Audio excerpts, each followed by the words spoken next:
When facing the prospect of a home invasion, prevention is key, and those preventative measures start at your front gate, not inside the house itself. By the time an intruder has made it past your door, that becomes an entirely different situation, so get ahead of the problem before it becomes a problem. The barriers you put in place don't have to be high-tech. Alarm systems and smart locks on your doors are hackable, and much more easily than you'd think. And even after they've been disabled and the notification goes out that the system's been tampered with, well, it's still going to take you and the police at least a few minutes to get to the property, and sometimes the intruder only needs a few seconds after gaining entry to get what he wants. With that said, let's start at the very edges of the property and work our way inward, focusing on the low-tech but high-discomfort options that you can make in your garage yourself or buy for under $20. Fence line and garden. If you ever needed an excuse to clean up your garden, now's the time. Trees, overgrown shrubbery, and random items of junk laying around are just going to give intruders places to hide and hunker behind. Keep your spaces as clean as a landscaper's catalog. Plants with abrasive foliage belong along your fence line and under your windows. There are no laws against thorns, and the more you can fit in there, the better. Not only do they hurt like hell, they're going to leave anyone who gets into them with a couple of nasty infections and splinters. Don't underestimate the power of discomfort. There are plenty of places that are easier to access and with much less injury than your house if every entrance has a thorny barricade in front of it. The same goes for survey stakes and spike strips. Think jungle-style booby traps, just a little less deadly. Survey stakes, placed at an angle under windows and around places where a person can hide, won't cause any serious damage if the points are blunt, but they'll dislocate a knee if an intruder goes down low in a hurry. Spike strips are a bit more risky. Not every state allows them, given that so many kids have gotten themselves hurt while playing out in the yard. But if you don't have small children and your area doesn't have any laws against them, it's going to cost you less than $10 worth of 3-inch nails and an old hose to put it together. Create a triangular design so that it always falls pointy side up, and you've got a spike strip that's pretty close to what the authorities use for high-speed chases. Hiding the hose is pretty easy to do if you just rake leaves over it. The point is not to crisscross the garden with it like a minefield, just around the windows and along the fence line. These babies will penetrate through a boot like butter. And if you've got a car thief problem, they'll stop that car from getting out of your driveway. Sure, you'll lose all your tires that way, but the vehicle isn't going to go anywhere, that's for sure. Or even better, get the getaway vehicle stuck at other points of entry, blind alleys, driveways, and fields at the back of the house. Windows. After navigating the unpleasantries in your yard, your intruder is going to arrive at your windows. If you have sliding windows, whether they slide up or down, they can be blocked from the inside with a PVC offcut that's been lying in your garage for the past few years.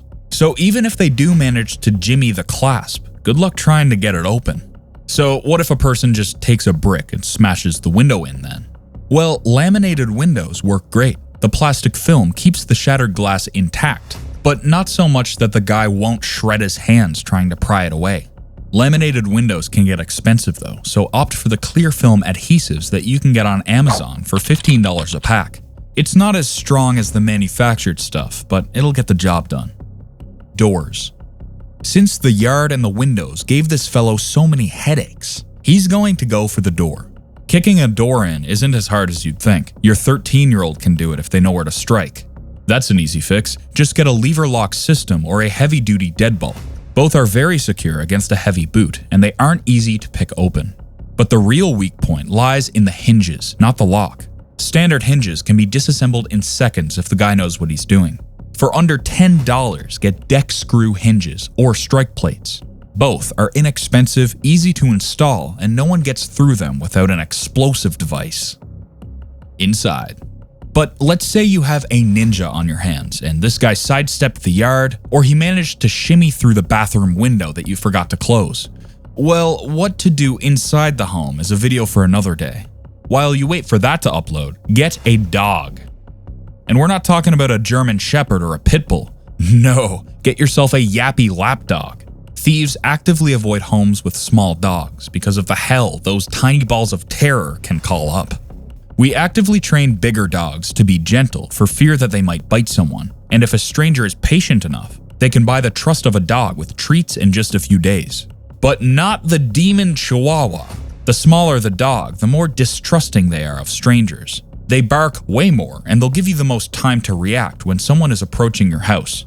And statistically, they are more aggressive and willing to attack. No, the Jack Russell won't do much damage, but the few seconds of distraction that an armed intruder will need to get rid of it is all you need to get your hands on a weapon or to make an escape. Miscellaneous.